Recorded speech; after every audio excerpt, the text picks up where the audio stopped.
अच्छा तो दोस्तों सीन कुछ ऐसा है कि बिग बैश लीग के अंदर कुछ मैचेस हुए हैं जिसके अंदर बाबर आजम खेल रहे थे। एक मैच बाबर आजम ने अपना खेल लिया, उसके बाद हारिस रऊफ ने अपने 2 मैचेस खेल लिए, शहीन शाह अफरीदी ने एक मैच खेल लिया, हसन अली ने एक मैच खेल लिया, शादाब खान ने एक मैच खेल लिया और साथ ही साथ मोहम्मद रिजवान ने एक मैच खेल लिया। तो आज हम जरा इन सब के बारे में बात करेंगे कि किसने क्या किया है आज के दिन या इन पिछले चंद मैचेस के अंदर। तो सबसे पहले बात कर लेते हैं जी बाबर आजम की। बाबर आजम का जो आज मैच है वो हारिस रऊफ के साथ था और बाबर आजम ने किए सिर्फ 2 रन 7 बॉलों के ऊपर। और मुझे बाबर आजम की ये बैटिंग देख के ना कोई हैरानी नहीं हुई, क्योंकि बाबर आजम के ना पैर ही चलना बंद हो गए हैं। और इसका सारा का सारा ना कसूर मैं जो हूं ना वो देता हूं पीसीबी की मैनेजमेंट को, सिलेक्शन कमेटी को, कोच को और उन सब लोगों को जिन्होंने बाबर आजम के दिमाग में ये बात डाली कि बाबर आजम तू मार के खेलेगा तो तू T20 के अंदर वापस आएगा। लिटरली अगर दिल की बात कहूँ ना तो आप लोगों ने उस बंदे की क्लास के साथ साथ ना उसकी वो सब शॉटें भी छीन ली जो वो मारा करता था, सिर्फ इस चक्कर में कि बाबर आजम तू मार के खेल। आज अगर मैंने बाबर आजम की ये 7 बॉलें देखी है ना तो 7 बॉलों में से सिर्फ अगर मुझे याद है तो एक बॉल के ऊपर बाबर आजम का पैर चला था जिसके अंदर उसने कवर ड्राइव मिस कर दी, लेकिन उसके अलावा बाकी किसी एक बॉल के ऊपर जो है वो बाबर आजम का पैर नहीं चला, किसी एक बॉल के ऊपर। बाबर आजम को जो है वो मसला था इन स्विंग का। बाबर आजम का तो आउट स्विंग पे तो कोई मसला था ही नहीं कि बाबर आजम जो है वो आउट स्विंग भी नहीं खेल सकेगा।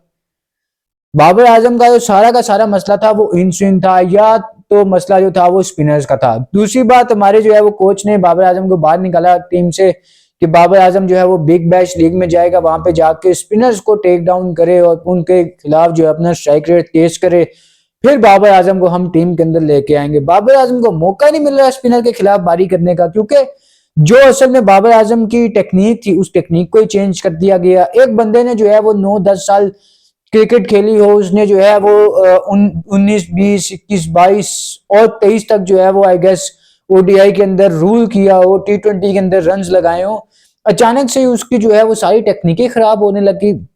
समझ में नहीं आ रही ये बात, हजम नहीं हो रही मुझे ये बात कि एक बंदा जो है वो इतने सालों से पाकिस्तान के लिए रन्स कर रहा है, फास्टेस्ट 1000, 2000, 3000, 4000, 5000, तो एकदम से उसको ऐसा क्या हो गया कि उसकी जो है वो टेक्निक ही सारी खराब हो गई, पैर ही नहीं चल रहे उस बंदे के।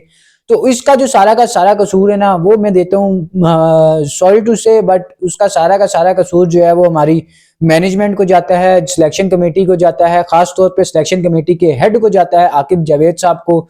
उसके बाद हमारे जो है वो माइक हैसन को भी थोड़ा बहुत जो है वो इसका कसूर जाता है, क्योंकि वो भी तो ये चाहते थे कि बाबर आजम जो है वो स्पिनर के खिलाफ तेज खेले। देखे बाबर आजम का जो इंटरनेशनल के अंदर भी स्ट्राइक रेट है वो 130 का है। अगर तो मुझे बताएं कि अगर तो साहिबजादा फरहान का 128 का स्ट्राइक रेट जस्टिफाई है ना, तो फिर बाबर आजम को तो आपको आंखें बंद करके जो है वो कह देना चाहिए था कि ठीक है भाई तू अपने तरीके से खेल।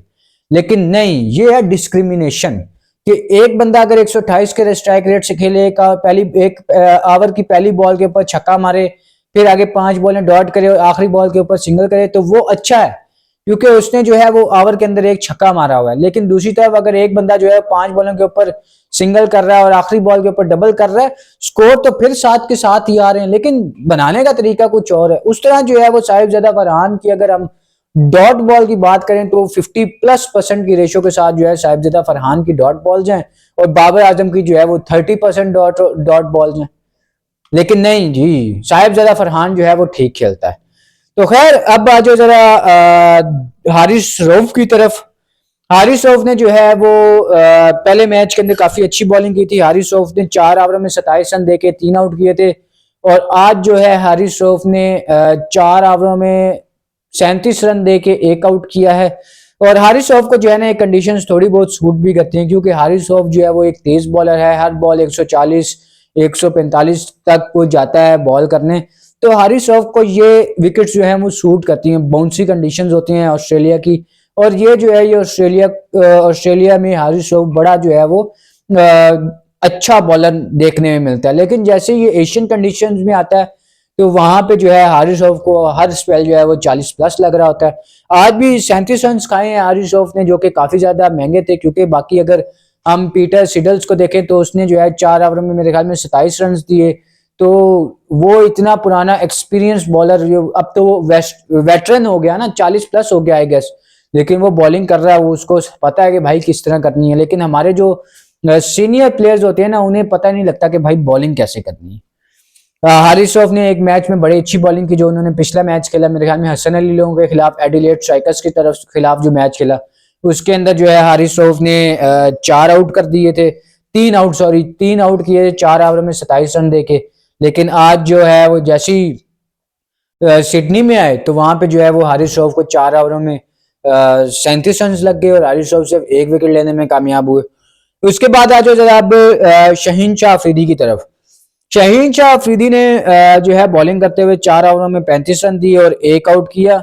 और ये रन जो है ना, शहीन शाह एक दफा फिर से ज्यादा रन दे गए हैं। शहीन शाह जो है वो अच्छा कर सकता है, और ये मैं इसलिए कह रहा हूं कि अगर आप शहीन को के आवर देखें ना, तो उसके आवर में सिर्फ एक आवर है जो उसको महंगा लगा है, जो कि तीसरा ओवर है, जो आई गेस सैम बिलिंग्स ने 1 ओवर में 1 छक्का 2 चौके मार दिए थे, और वो ओवर जो है शहीन शाह का 18 रन का लगा था।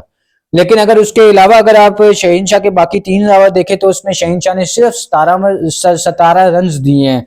पहले ओवर में आई गेस 3 रन दिए थे, दूसरे ओवर में 11 रन दिए थे, और आखिरी जो ओवर है उसके अंदर भी कोई नहीं, पहले ओवर में 3 रन दिए थे, दूसरे ओवर में 8 रन दिए थे, और तीसरा जो ओवर है उसके अंदर 7 रन दिए थे, चौथा ओवर जो था स्पेल का आखिरी ओवर। लेकिन हमेशा यही एक ओवर क्यों हम लोग गलत करते हैं, और यही एक ओवर जो है ये हमें हमेशा हमारी इकोनॉमी को, हमारी एवरेज को खराब कर देता है। हमने जो इतना अच्छा मैच बनाया हुआ होता है, उस मैच को जो है ये सारा का सारा एक ओवर जो है वो खराब करके चला जाता है। अब आप बुमराह की ही मिसाल ले लें, क्योंकि बुमराह जो है वो एशियन कंडीशंस के अंदर भी बड़ा तगड़ा है। बुमराह जो वो गोरों की तरफ जाता है तो वहां पे बुमराह खेला ही नहीं जाता, बुमराह की समझ ही नहीं आ रही होती किसी को। वो पता है किस लिए? वो इसलिए कि बुमराह जो है वो अपने दिमाग का इस्तेमाल करता है, जबकि शहनशाह को देखा जाए ना तो वो अपनी जोर का इस्तेमाल करता है, और जोर से हर जंग नहीं जीती जाती, कुछ जंगें जो है ना वो दिमाग से जीती जाती हैं, इसलिए बुमराह जो है ना हमेशा जीत जाता है। अगर आप शहीन शाह को देखें ना, तो शहीन शाह अफरीदी के तीसरे ओवर में, जहां सैम बिलिंग्स ने आई गेस पहली बॉल के ऊपर शहीन शाह अफरीदी को चौका मारा, उसके बाद शहीन शाह अफरीदी बस जोर लगा रहे थे, और हम लोग जो है ना वो कोशिश करते हैं कि हम लोग गुड लेंथ को ही जो है ना वो हिट करते रहे, गुड लेंथ को हिट करते रहे, गुड लेंथ को हिट करते रहे। और जो T20 के अंदर तो आजकल है ही है कि भाई बैट्समैन जो है वो पहले से ही गुड लेंथ के लिए तैयार खड़ा होता है कि अभी ये मुझे गुड लेंथ बॉल करेगा और मैं इसको मार दूंगा। लेकिन अगर दूसरी तरफ बुमराह को देखें, बुमराह अपने दिमाग का बेहतरीन इस्तेमाल करता है। बुमराह 1 ओवर के अंदर 5 अलग अलग किस्म की डिलीवरीज करके दे देता है। एक वो मारता है, यॉर्कर मारता है, एक वो शॉर्ट मारता है, एक वो गुड लेंथ पे मारता है, एक जो है वो स्लोअर वन मार देता है, और 2 जो है वो अपनी मर्जी कर देता है कि लो भैया करके दिखाओ। तो बुमराह जो है वो इसलिए हमेशा से जो है वो बेटर है शहीन शाह अफरीदी से, और शहीन शाह अफरीदी से हम अच्छे की उम्मीद रख सकते हैं। शहीन शाह के पास अब बहुत ज्यादा एक्सपीरियंस हो गया है। शहीन शाह मेरे ख्याल में दुनिया की सब लीगें खेल चुका है IPL को छोड़ के। उसके बाद जो है शहीन शाह के पास टेस्ट का एक्सपीरियंस भी है, उसके पास जो है फर्स्ट क्लास का भी एक्सपीरियंस है, कायद आजम ट्रॉफी का भी एक्सपीरियंस है, प्रेसिडेंट कप का भी शहीन शाह अफरीदी के पास एक्सपीरियंस है। उसके बाद शहीन शाह के पास T20 का एक्सपीरियंस भी है, ODI का भी एक्सपीरियंस है। तो इतना एक्सपीरियंस है तो थोड़ा दिमाग का भी इस्तेमाल कर लो ना भाई, लेकिन नहीं, दिमाग का इस्तेमाल नहीं करना हम लोगों ने। अब आ जाओ जरा शादाब खान की बॉलिंग की तरफ। शादाब खान अपने इस लीग का तीसरा मैच खेल रहे थे, और तीसरे मैच के अंदर शादाब खान ने बहुत ही खूबसूरत किस्म की आउटस्टैंडिंग बॉलिंग कर दी। शादाब खान ने 4 ओवर में 24 रन देके 4 आउट किए, और शादाब खान को अपने दूसरे ओवर के अंदर 3 चौके लग गए थे। शादाब खान के वो 3 बॉल बुरे नहीं थे, लेकिन उसके अंदर जो बाउंड्रीज लगी वो बहुत खूबसूरत थी। खास तौर पे जो एक्स्ट्रा कवर या कवर के ऊपर जो चौका मारा, बहुत ही खूबसूरत टाइम किया हुआ चौका था वो, बहुत ही एक्स्ट्रा ऑर्डिनरी किस्म की खेली हुई शॉट थी। इतना प्यारा टाइम बहुत ही कम देखने को मिलता है जो वो उस बैट्समैन ने कर दिया। और शादाब खान को उस ओवर के अंदर 3 चौके लगे। अगर बाकी के 3 ओवर देखे तो शादाब खान ने अपने बाकी के 3 ओवर बहुत ही खूबसूरत किए। 3 ओवरों में 12 रन देके 4 आउट किए। और शादाब खान एज यूजुअल भाई, स्टार्ट की बात करें तो शादाब ने स्टार्ट वही बुरा स्टार्ट, आधी विकेट के ऊपर बॉल फेंका हुआ था शादाब खान ने, उधर से कॉलन मनरो को भी छूट मिल गई, यहां से शादाब खान बच गए। शादाब खान ने आधे विकेट में बॉल की, कॉलन मुनरो ने रोक के जो है वो पुल शॉट मारा, वो सही से लगा नहीं, वो डैनियल सैम्स ने आगे से कैच जो है वो उसकी बहुत ही अच्छी एफर्ट ली, लेकिन वो कैच जो है वो बाउंड्री तक चला गया। उसके बाद शादाब खान ने बहुत ही अच्छा रॉन्ग वन किया और कॉलन मुनरो को आउट कर दिया। उसके बाद शादाब खान ने दूसरा भी पहले ओवर में मेरे ख्याल में आउट कर दिया था, और फिर भाई वहां से शादाब खान ना अलग ही दिखने नजर आ गए, अलग ही एक ना नजर आने लग गया था शादाब खान। शादाब खान ने जो है वो पहले ओवर में एक आउट किया आई गेस, और साथ जो है वो 5 रन दिए। और वही जो बात है ना कि जो मैं आप लोगों को पिछले 2 मैचेस के अंदर बता रहा था कि शादाब खान क्या गलत कर रहे हैं। शादाब खान जो है वो जब भी गूगली करने जाते थे तो वो या तो बहुत आगे गिर जाती थी या वो बहुत पीछे गिर जाती थी, और जहां शादाब खान कुछ एक्स्ट्रा करने की कोशिश करते थे वहां पे एक्स्ट्रा हो जाता था, यानी कि वाइड बॉल हो जाती थी। लेकिन अगर शादाब खान की इस मैच की बात करें ना, तो शादाब खान ने अपनी गूगली के ऊपर बहुत अच्छा कंट्रोल किया हुआ था।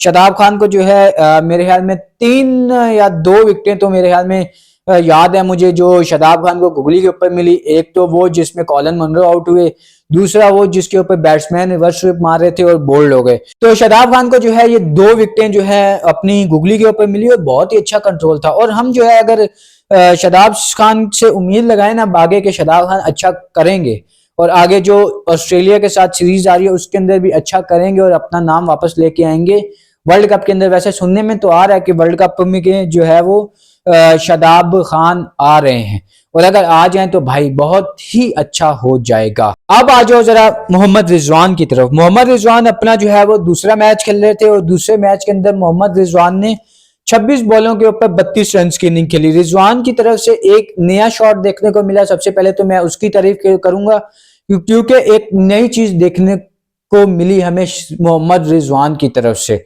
मोहम्मद रिजवान इस शॉट की प्रैक्टिस जो है ना वो कर रहे थे साउथ अफ्रीका टेस्ट सीरीज से, कि मैं वो शॉट मारूं, लेकिन फाइनली उन्होंने जो है वो डायरेक्ट मैच के अंदर ही हमें मार के दिखा दी, और उसके ऊपर मोहम्मद रिजवान को जो है वो बाउंड्री भी मिल गई। लेकिन मोहम्मद रिजवान के लिए ना एक बात कहूंगा, इससे ज्यादा कुछ नहीं, क्योंकि मुझे रिजवान से ना आज भी यही उम्मीद थी कि मोहम्मद रिजवान उस मैच के अंदर यही करने वाले हैं, एज यूजुअल स्लो स्टार्ट और फिर उसको स्लो स्लो कंटिन्यू करके इनिंग को बिल्ड करेंगे। लेकिन सिर्फ एक बात कहूंगा मोहम्मद रिजवान के लिए, मोहम्मद रिजवान को जो है ना अब अपनी इनिंग को तेज करना होगा।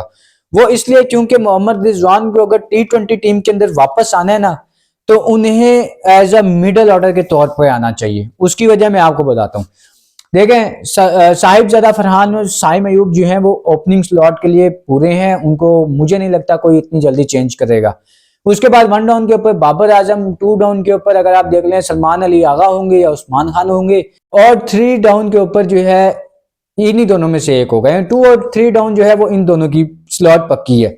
उसके बाद एक जगह आती है यहाँ पे जहां पे मोहम्मद रिजवान फिट बैठ सकते हैं उस्मान खान और फखर जमान के दरमियान में, क्योंकि अगर हम बाकी प्लेयर्स की बात करें जैसे कि हसन नवाज हो गए, वो कुछ अच्छा करने में नाकाम रहे हैं अभी तक।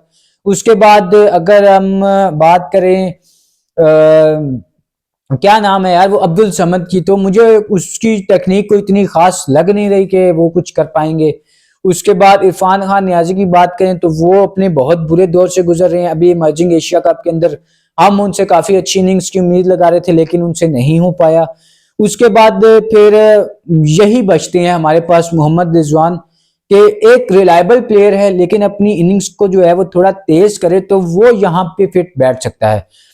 फिर बेशक आप उसके बाद जो है वो यहाँ पे उसके बाद फखर जमान को डालो, फखर जमान के बाद शादाब को डालो, उसके बाद नवाज को डालो, शहीनशाह को डालो, उसके बाद जो है वो हारिस रऊफ को डालो, नसीम को डालो, जिसको मर्जी डालना है। मैं सिर्फ बैटिंग की बात कर रहा हूँ कि आप बैटिंग के अंदर जो है वो किस किस को डाल सकते हो। ठीक है, अगर देखो ना मैं आपको एक बता सकता हूँ। ठीक है, साइम अयूब और साहिबजादा फरहान एज ओपनर, उसके बाद 1 डाउन के ऊपर बाबर आजम, 2 डाउन के ऊपर सलमान अली आगा, 3 डाउन के ऊपर उस्मान खान। फिर यहाँ पे आप रिजवान को फिट कर सकते हो, उसके बाद फखर जमान को डाल सकते हो, उसके बाद आप जो है वो शादाब को डाल सकते हो, उसके बाद शहीन शाह अफरीदी को डाल सकते हो, नवाज को डाल सकते हो, उसके बाद आप जो है वो हारिस, सलमान मिर्जा, फहीम और नसीम, इन चारों में से जिसको भी आप अच्छा लगे वो खिला के अपनी 11 की टीम जो है वो पूरी कर सकते हो। इस तरह आपके पास पता है क्या होगा, एक आपके पास लेफ्ट आर्म स्पिनर होगा जिसका नाम है मोहम्मद नवाज, उसके बाद आपके पास एक लेग स्पिनर की ऑप्शन मौजूद होगी जिसका नाम है शादाब खान। फिर आपके पास साइम अयूब है जो एक किस्म का पार्ट टाइम बॉलर है, लेकिन हर मैच के अंदर अपने 4 ओवर के स्पेल पूरे कर रहा है। उसके बाद फिर सलमान अली आगा भी जो है वो आके 1-2 ओवर कर जाते हैं।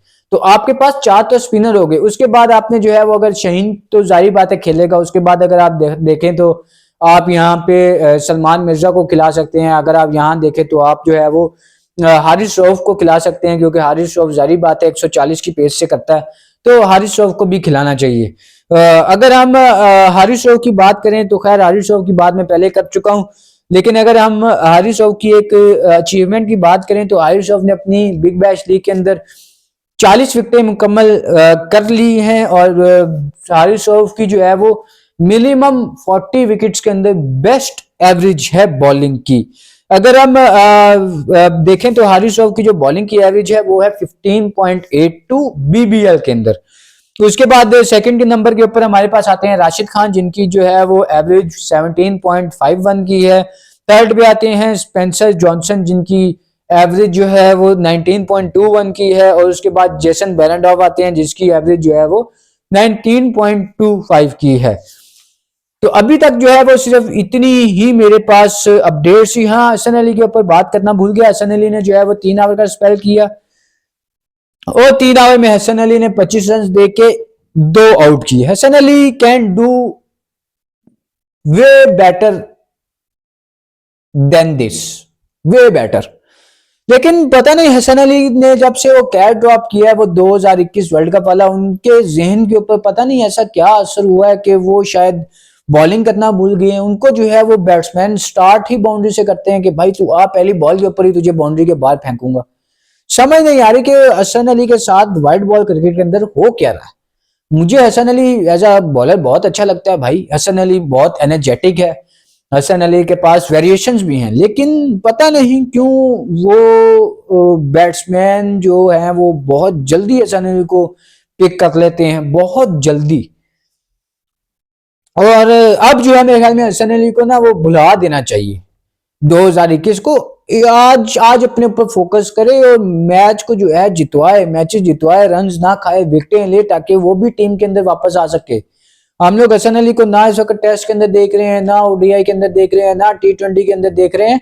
हसन अली बहुत लोगों से ज्यादा डिजर्व करता है खेलना, लेकिन पता नहीं क्यों हसन अली अपनी ही वजह से शायद टीम के अंदर नहीं आ पा रहे। तो बस फिर अभी तक जो है वो यही अपडेट्स थी। तो उम्मीद करता हूँ आप लोगों को वीडियो अच्छी लगी होगी। अगर तो अच्छी लगी हो तो लाइक कर दिया करो, तुम लोगों की अपनी मर्जी है। चैनल को सब्सक्राइब भी कर दिया करो, ये भी तुम्हारी अपनी मर्जी है। और शेयर का मेनू क्या था, कमेंट जरूर कर दिया करो, कुछ एडवाइस देते रहा करो, ताकि ना मुझे पता हो कि मैं जो क्या बात करनी चाहिए क्या नहीं करनी चाहिए। Best of luck guys.